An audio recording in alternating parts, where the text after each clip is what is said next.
In professional sports, a franchise player is an athlete who is not simply the best player on their team, but one that the team can build their franchise around for the foreseeable future.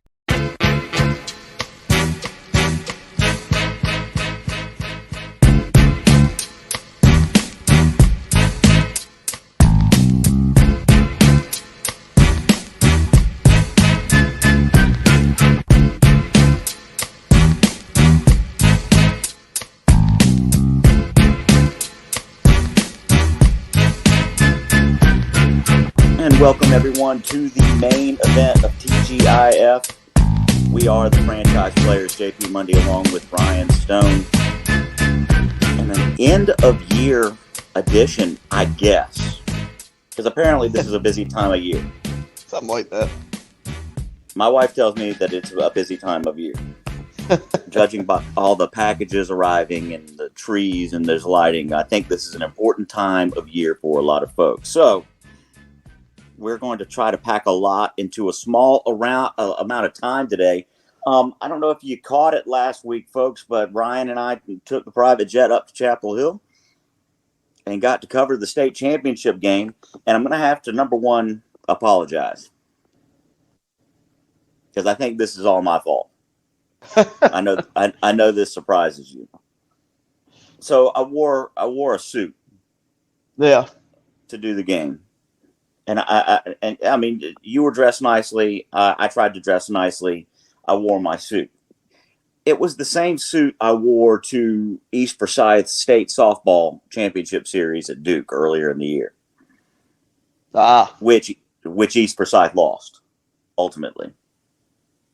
They did. And as we know, Friday night, things didn't work out for Grimsley. And I'm starting to think it's my fault. So I'm issuing a formal apology to Alan Plaster and Ethan Albright and all the coaches because, it might have been me. But we did get a good meal. Our pregame meal was second to none. That we did. So shout out to Four Corners. And it was a good time except for the game itself. But there's one thing about the game itself and something that you said afterwards that I've been ruminating on. It kind of stunk to see that offense win the state title. Like some of it was like a cool throwback to the old school. And logically you should be able to, it's a game of matchups, as Coach Beal would say. It's a game of matchups, and that's what you got to do and win the state title. But, man, they didn't even attempt a forward pass. You thought they did at one point, but it was they tried one, and before they could get the pass away, Jamal Jarrett engulfed the quarterback. Yeah. I don't know if I agree with your sentiment. You had me mad, though, for about 3 days. Well, I don't mean it as a knock on New Bern or those kids. They were well deserving of being state champions. They were the better team last Friday night. I don't know. I guess part of me just felt bad for Grimsley and how well they had played all season. And that's fair because we had not seen we had seen people score on Grimsley for, say, a half. Yep. Weddington had their way offensively for a half. And it was just a tough situation around, but in no means, like Reedsville went down to another triple option team. Yep. And I think we're going to start to see a whole lot more of this. And I think, for a while people got away from it because, college recruiters allegedly don't recruit guys who are, especially quarterbacks who are in a option system. But smaller schools, you have to deal with the personnel you're dealt. Yep. And Fritz Hessenthaler for the longest time over at Southeast Guilford, they ran him out over there because he didn't have a splashy offense, but he won 7-8 games a year, was always in the playoffs, running the veer or the wing tee or whatever that was he was running. So, yeah, I guess our hat's off, first of all. But, boy, did that get boring in the fourth quarter, except for Mr. Anderson. I just got tired of watching that offense be run. Yeah. I mean, it definitely got redundant. It's also frustrating when you're watching a team and they can't get off the field. It feels like at times they're starting to get the momentum, but they just can't get off field against that type of offense. So it also gets frustrating as well, and that's the point. So that's again another credit to that New Bern team. The one thing that's different about this end of high school football season in North Carolina is there's a bunch of job postings, or there were. Yeah, there were definitely a lot of there's always like assistants that are coming and going, but there are, even before we got to Chapel Hill, we knew that we were going to have to fill things up, to fill positions, especially in the CPC. Mm-hmm. So there were a couple of CPC positions filled today, they were filled on Thursday. Parkland has a new coach. Yep. And that's good. But we had a retirement. Are you aware of this? I'm not aware of this, I don't think. Aaron Beal has retired. Oh, yeah, sure, yeah. The NCPreps.com forum's favorite son, Coach Aaron Beal, he must set a record. Every time a job in North Carolina came open for the last 3 years, his name was listed. And that is a credit to Mr. Beal. But he's stepping away from the grind that is being a high school football coach in North Carolina, and going to work in the private sector and spending more time with his family. And our hats are off to Coach Beal and his wife, the boys. I'm sure they'll enjoy having Dad around. I don't know if his wife's going to like. That remains to be seen. Yeah, I don't know. And I'm going to see how long Aaron can get away without watching film. But, hats off to him. He did a great job. I think we talked for almost 2 hours the other night and reminiscing and that kind of thing. But he told me, I've got to go back and look at it, but there was some ridiculous amount of points allowed scored on his defense between September 29th of this year until the Huff game. And I think it was 17 points. Well, he went out on a high note then. He does not agree with that. But what he did, especially in the last two playoffs, I think he allowed one touchdown last year before getting to the Huff game. I think it was one touchdown. It was really it was really ridiculous. And at one point this year, I forget, they had a particularly tough night, but Beal's defense stepped up and saved everything. And I remember texting Todd Willard and saying, perhaps don't fire your defensive coordinator this week. Because Aaron Beal got fired every week in Kernersville for about 8 years. That's just how that went. Well, now he's got to figure out how to replace him. Yeah, and I think they're going to be doing just fine. I won't share anything that I may have heard on that, but I think that East Forsyth is going to be just fine. I know that there is word on the street that there's chaos in K Vegas.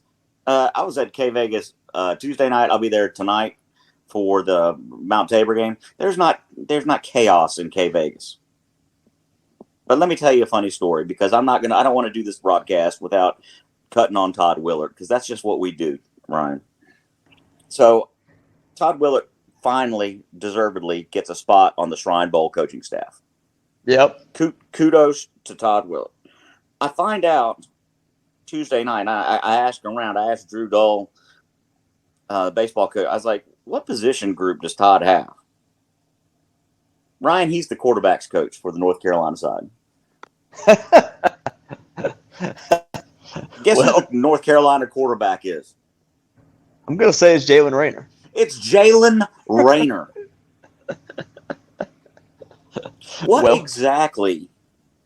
That's like Jim Caldwell at one time being Peyton Manning's quarterback's coach.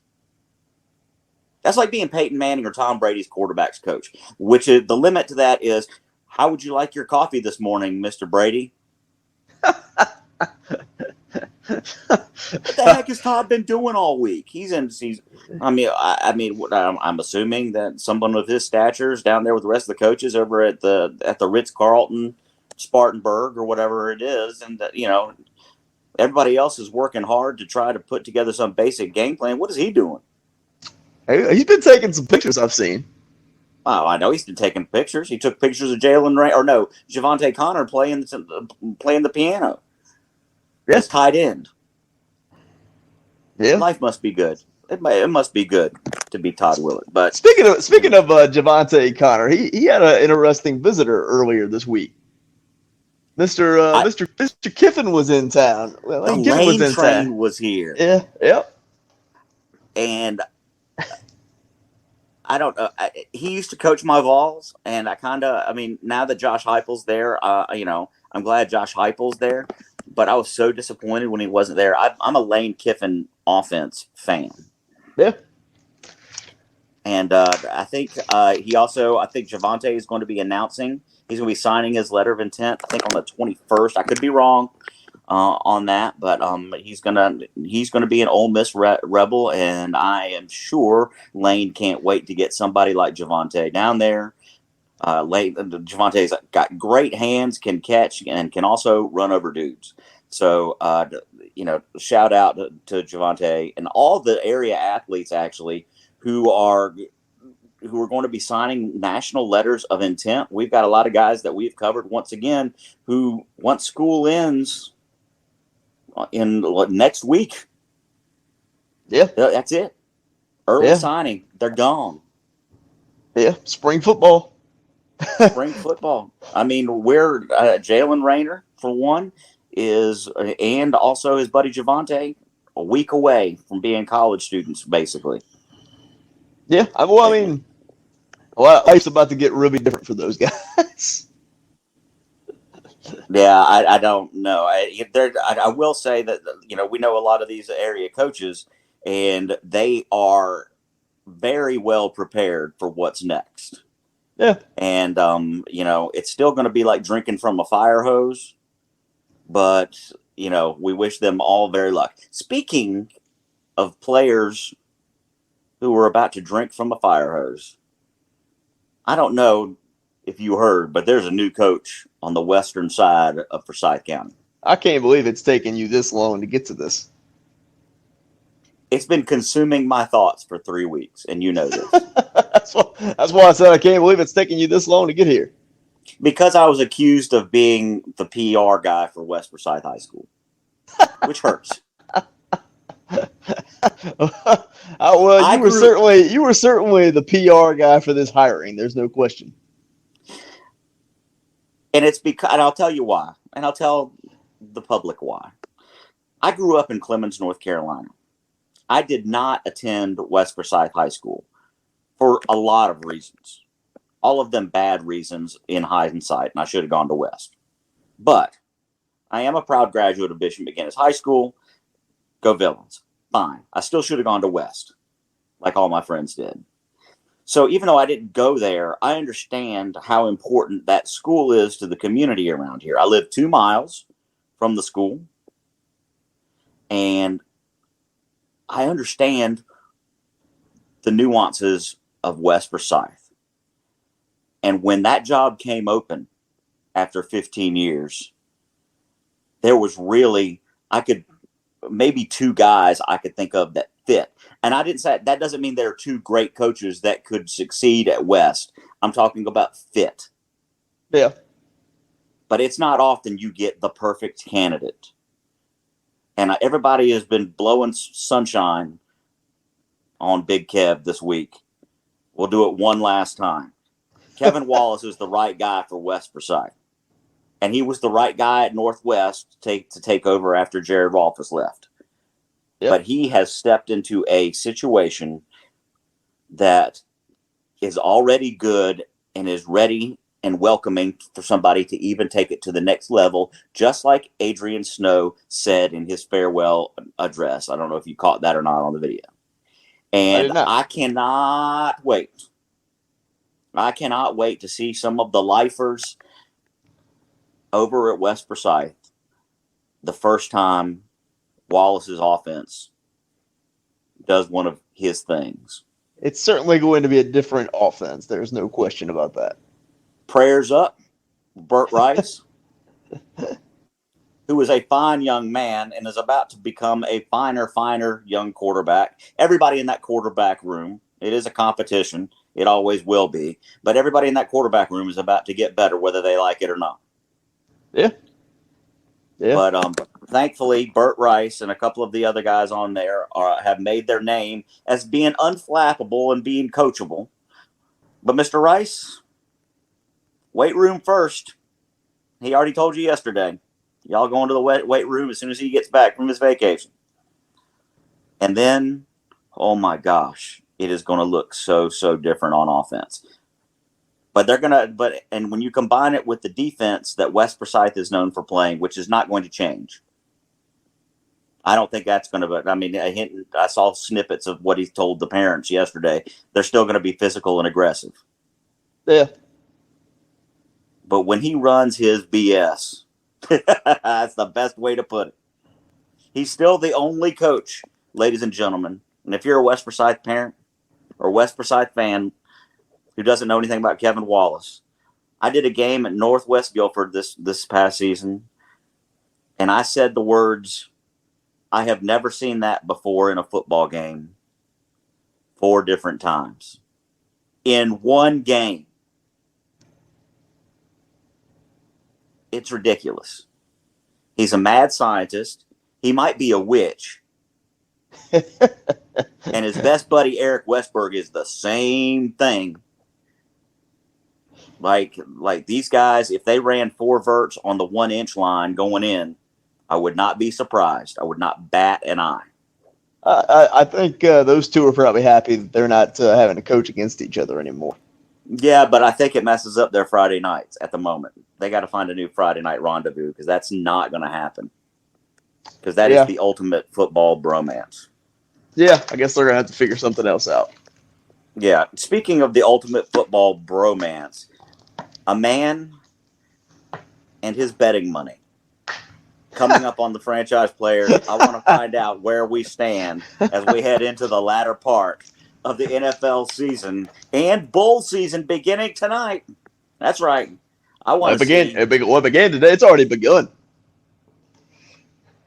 Did I miss one for did I miss one already? They're both for this afternoon, actually. 2 games in the I 2 need games a vacation.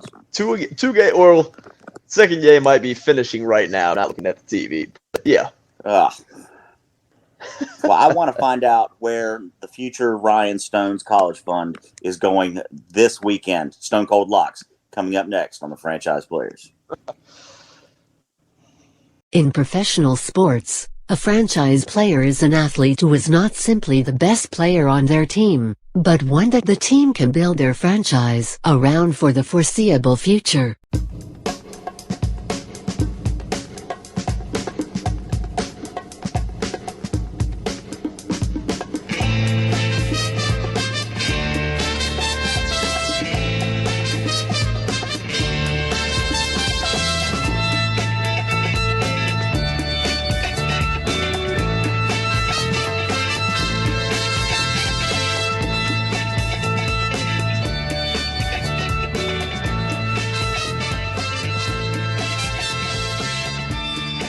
Welcome back to the Franchise Players. JP Mundy along with Ryan Stone. Did you make any money last weekend? On the college basketball front, for the first Saturday that I bet, I went 3-0-1, so it went really well there. And then the NFL was 4-4, so it was right there dead even on the NFL. But overall, when you combine the 2 sports, made some money last weekend. Are you starting to get a sense from the different research sites that you go to, are you starting to get some clarity on how you're going to approach the December 31st college football playoff games yet? Oh, those bets have already been made. No, okay, all right, hold on a second.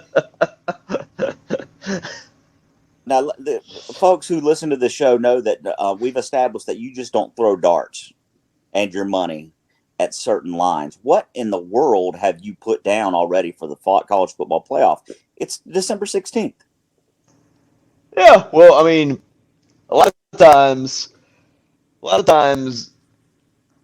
not the opening line, but within the next day or two that line comes out, a lot of times people have already bet those lines. So the lines are already kind of at what they're going to be.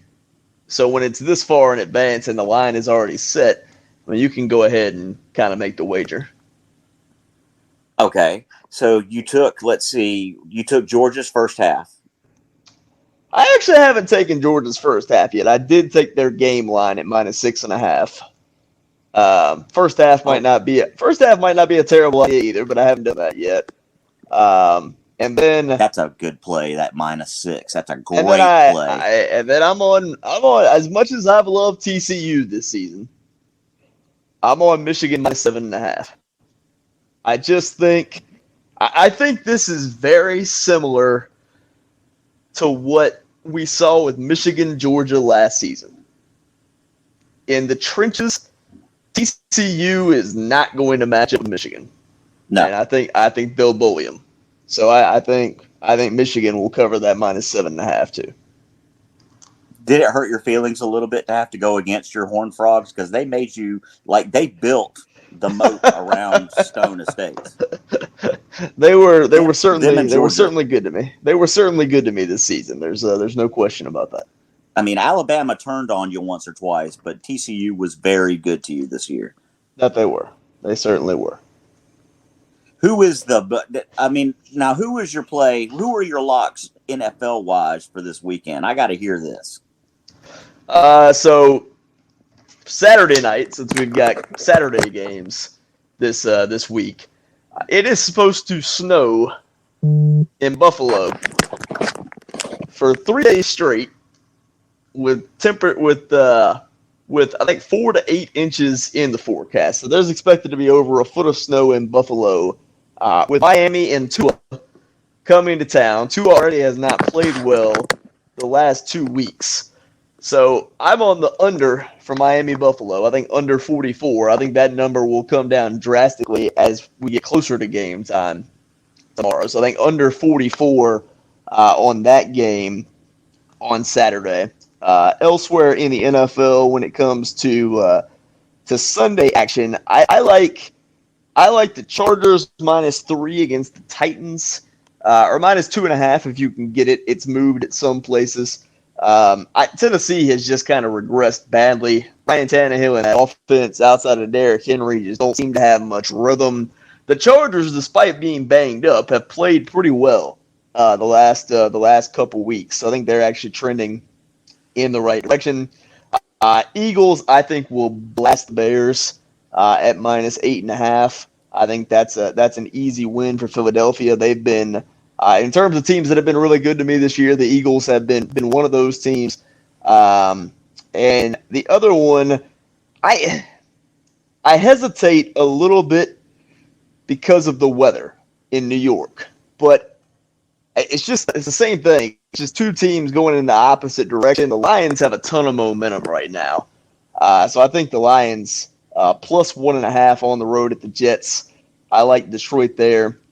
And I like New England +1 at Las Vegas as well, because, again, two teams just trending in the opposite direction. Bill Belichick, granted, career against the spread, Josh McDaniels is actually 2-0 as a head coach against Bill Belichick. One of those was in the preseason, though. But I just think defensively, New England is so much better than Las Vegas that I'll take the Patriots in that spot. What about? God, I don't want to talk about this, but I feel like I know where we're going. I just really don't want to go there so hard, but What? Put your money down. How stressed am I going to be this weekend with that game? What, Panthers Steelers? You said it, not me. Yes. I think you can make the case. I think if Kenny Pickett plays, I think you can make the case that the wrong team is favored there. I think the Panthers will have a better home crowd than we expected a couple weeks ago, but I still think the majority of people that probably bought tickets to that game already are Steelers fans. So there will be a neutral site game. There will be a big Steelers contingent at that game. So if Kenny Pickett plays, I think Steelers +3 is a good play. Now, if he doesn't play, then I'm mashing the Panthers. I will let you in on a little secret. And our producer Des may fall out of his chair, but earlier this week, I placed a futures bet on the Panthers to win the NFC South. I hate you. It was too good a value to pass up. They're a game back of Tampa Bay. They play them again at plus, I think it was plus 400. It was worth throwing a little beer money on. Oh, okay. I understand the finances behind that. I understand the metrics that you used on that, and it's going to probably end up being it's going to end up being a good play, I think. But I haven't paid attention, and I've essentially, because of Desmond's giddiness, and I'm letting him. He has asked me to let him be a fan. People don't know this. The minute something goes bad for the Carolina Panthers on Sunday, Ryan, myself, or both of us, mostly me, gets on the group text and starts needling him. And we do so until he says, "I'm going to eat this," and shut off my phone.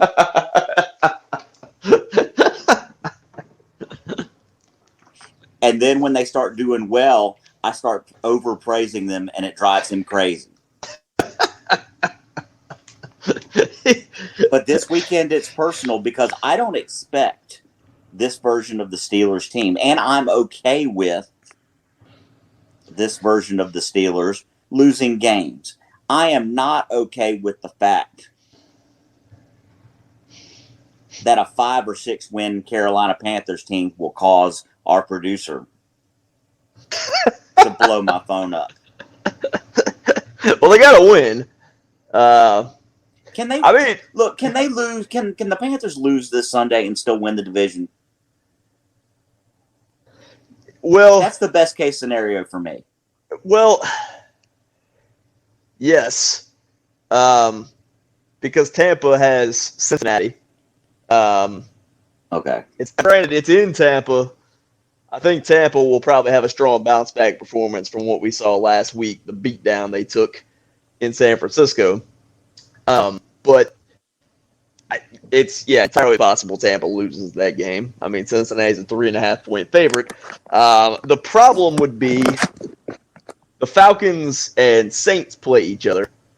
Desmond Ritter's first start, so who really knows what to expect? So either way, like whoever wins that game, it could be an issue for Carolina if the Panthers lose because Carolina would drop to 5-9. If the Falcons won, they would move to 6-8. And if Tampa lost, it would be a tie for first place. Correct. But Tampa would own the tiebreaker. If the Falcons lost, they would drop to 5-9, and the Saints would move up to 5-9. So you would have 3 5-9 teams behind whatever Tampa is, whether it's 7-7 or 6-8. This is a bad movie. It's one of those. Yeah, it's one of those movies that it's like it's bad, but it's somewhat entertaining. It's like if you ever seen Crank with Jason Statham, it's not a good movie, but it's entertaining. Okay, no, I don't watch Jason Statham movies because my wife loves Jason Statham, so I hate that guy. Well, I mean, you know, you're both bald. Really, You got that in common. I'm stressing out. Well, you got no hair to pull out.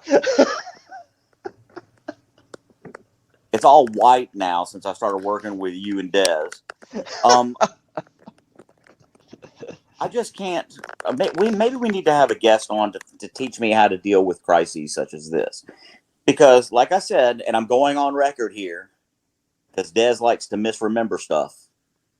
I think he likes to remember things how he likes to remember them. I don't think he actually misremembers. Just like Gilkey said a couple of weeks ago on the rundown. Desmond, you a hater. If it's not yours, you hate it. But I am not going to. It's not going to bother me if the Steelers lose. It's going to bother me to lose to Desmond's favorite team as poorly as I've treated him for 2 years. Maybe that's karma. That's how it works out sometimes. Maybe so. I'll just have to find the silver lining on it. And if you want to, if you want to give me some karma too, folks, tweet at me or something. Now, if Pittsburgh wins, it's going to be hard for JP Mundy to be a gentleman. It really is, because the temptation is you and I listen to a lot of different things. I listen to a lot of different takes, and I listen to different shows and stuff like that. You and I normally are pretty realistic about things. And we don't mind being wrong about stuff, because we were wrong about Hubert, and Hubert managed to get it together for the NCAA tournament and then some, right? Yeah. Yeah, took care of February and March. So, and we're okay to acknowledge that. We handle things like that a little bit differently than our buddy Des does. Des starts forgetting stuff.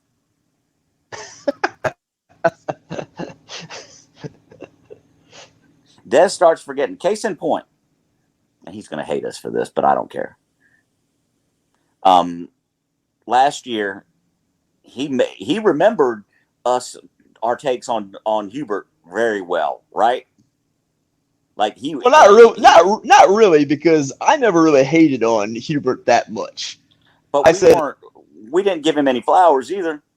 I said that I thought Wes would have been the better hire, but I understood the Hubert hire. That was literally the extent of my Hubert Davis criticism. And then he injected that take with some HGH and remembered that really well. What he didn't seem to remember last year, when he thought that if the Panthers could stay healthy, they would win the division and make a run in the playoffs. Yes. He seems to have forgotten that. He seems to have forgotten that. And he'll go on his show now and say, "Oh, I started believe I retracted that after week 3." No, you didn't. No, you didn't. So all I ask in this time, in this season, of forgiveness, reflection, joy, and mercy. Desmond and your fellow Panthers nation, who you think constitutes a we, I hope you enjoy. If the Panthers win on Sunday, I hope it brings you joy. I hope you eat well. And I hope you and Panthers Nation, whatever that is, I hope that everyone is happy and healthy. You know what, though? It's Des season. As they say in Home Alone, it's the season of perpetual hope. Don't make me do it. Oh, I'm very proud of myself for that one. Don't make me do it. You should be proud of yourself. But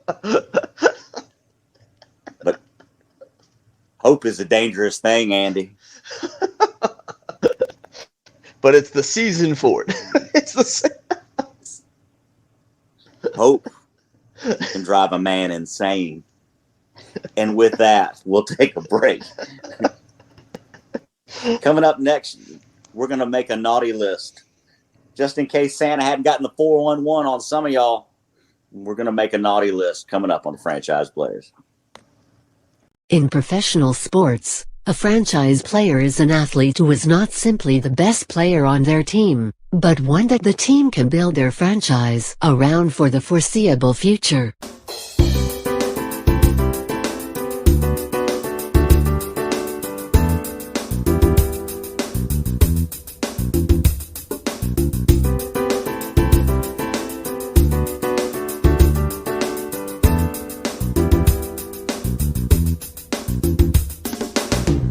Ho, ho, ho, welcome back to the franchise players.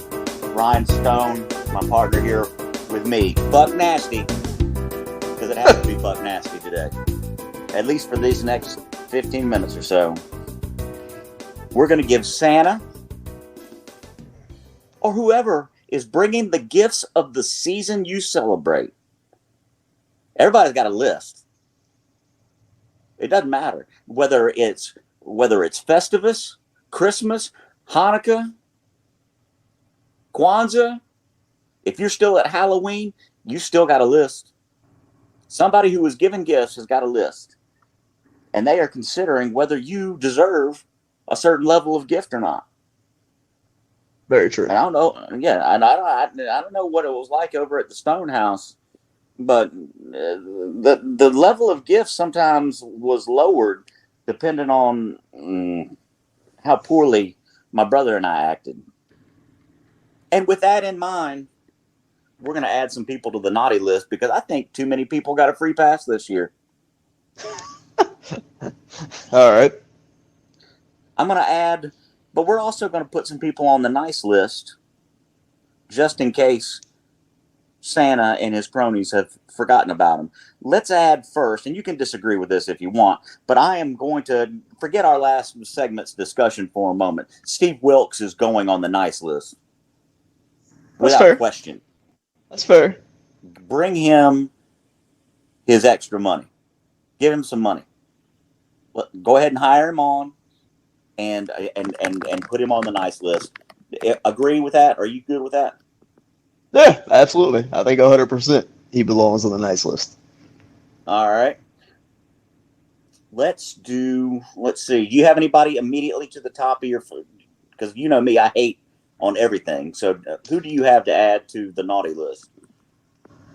The naughty list. Well, I mean, Here comes Giselle. this is. I've moved past Giselle. Okay. Moved past it. It's the season of forgiveness.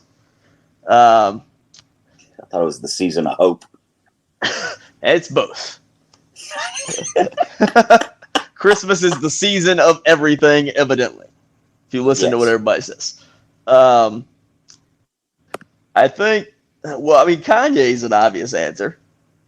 Kyrie Irving. Don't you think those two are at the top of Santa's naughty list, though? One would think. One would think. We've had some recent hip hop news that would land somebody at the hip hop naughty list. And let's go ahead and talk about it because we are a play. Because there's a lot of obvious and not so obvious people that need to go on the naughty list. But Gunna, noted non-gangster, Gunna, who was indicted along with Young Thug in Atlanta for RICO charges. I'm doing this without notes, folks. This is how Ryan has affected my life of 51 years. I know about all of this. Gunna walked out of jail on Thursday morning, having entered an offered plea of guilty to end his RICO case. And made a statement which is going to go down as the funniest statement ever in the history of hip-hop and gangster rap, which was basically, as I posted on Twitter, I didn't say nothing. I swear I didn't snitch. Please don't shoot me. I didn't snitch. And he said something. Oh, he had to have said something. They don't they don't just commute RICO charges without getting something. It doesn't work like that. Also, there were, I think I saw that Young Thug's sister said that Young Thug was sad that he took the plea. So obviously, there's something there. Yeah. And if Young Thug is sad, somebody's about to be dead, and we hope that in this season of forgiveness, that Gunna will be able to be safe. Now, let's put somebody else on the naughty list. I'm going to put the University of Louisville on the naughty list. That's fair. Because I'm happy that you got your guy, Jeff Brom, coming home. Yep. And that's great. I wish nothing but success. Once again, I've said it on the show before. Louisville's great. Great campus, great facilities, pretty cool town. There's a great Hooters right across the bridge in Jeffersonville, Indiana. Great town. I hope they do well. That being said, it was a hoot that Coach Satt left for Cincy. And the fact they got to play each other in the bowl game. Yep. And the fact that you just now won your first basketball game of the season. Against Western Kentucky. Western Kentucky. Congratulations. It's really interesting that, both those teams are playing each other, considering they're kind of in the same circumstance. I mean, except for one coach is going to the other, but both teams lost their head coach. It's rare you get that in bowl season. I'm surprised we don't get it more often, honestly. But it got matched up with each other. And that should be a pretty fun bowl game, honestly. You're about to get angry with me. Why am I about to get angry? Because of the person I'm about to put on this naughty list. The quarterback of the UNC Tar Heels. Oh. Drake May is on the naughty list. And I'll tell you why. Oh. You float that your name's entering the transfer portal, and then all of a sudden your offensive coordinator takes the job at Wisconsin. And then coincidentally, right after that, a tweet goes out from you saying, I'm a Tar Heel for life, or whatever it said. Bro. I'm not sure I'd put him on the naughty list for that. I don't know that. I why would it wasn't a savvy business decision? Why? But why? Don't even why know that would it's his. But yeah, that's what I'm saying. Like, why would he want the offensive coordinator of all people fired or gone? Well, maybe not gone. Because the offense wasn't the problem. Well, it ended up his last few games weren't exactly good. They played a great defense in Clemson. That's fine. But NC State's defense wasn't a slouch. They announced yesterday they get the offensive coordinator from UCF. Which is a good hire. That is a great hire. I also think the hire of UNC offensive coordinator going to Wisconsin's a really good hire. Here's another person that's going on my naughty list. You're not going to agree with this either. That's fine. Stanford. Hey, Stanford, did you call Dave Clawson?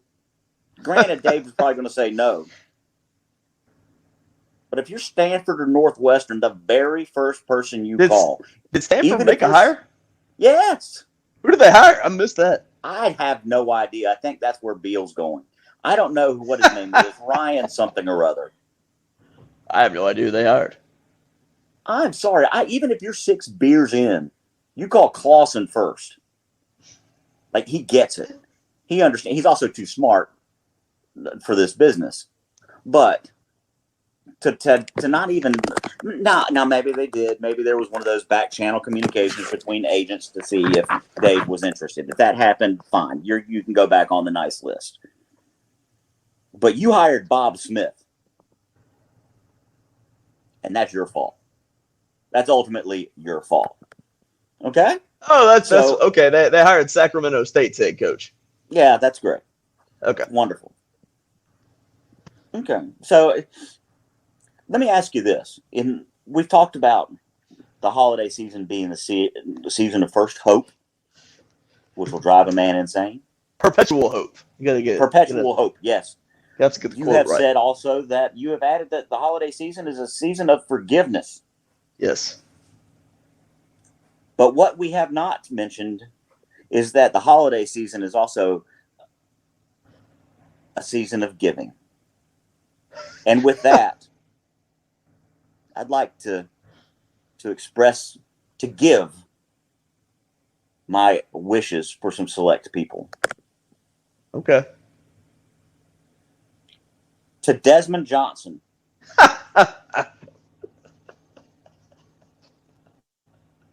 My wish, because I'm not going to use the word hope, Andy.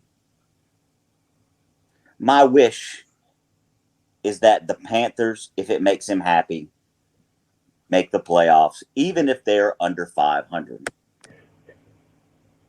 Are you wishing that Carolina basketball starts to get on the right track? I'm not going to start on that. I have been around here too long to think that Carolina's in trouble basketball wise. That's true. But that's fair. But that's fair. By the same token, Jonathan Stewart. I hope Santa Panther brings you a lump of coal and a CD of Desmond Johnson's greatest hits.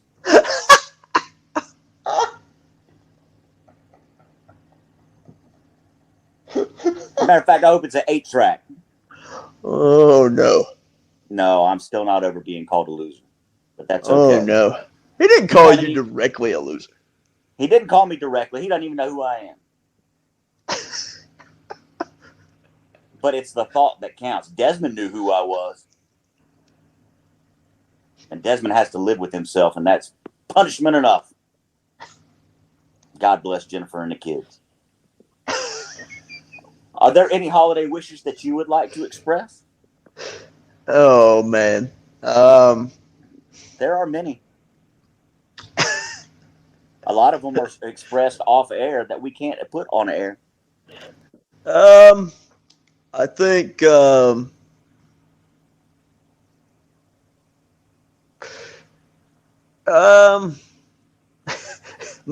my wish is that now we can't go back in time and correct this. Go ahead. Nonetheless, it's my wish is that Tom Brady would have stayed retired. Because this season has just been an absolute disaster. Are you going to be okay? I really I'm think I'm fine. I've been through some hard times as a Buccaneers fan, but I'm fine.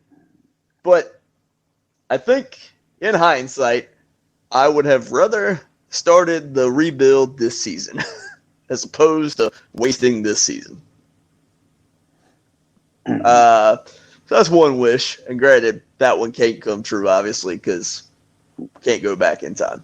I understand. I think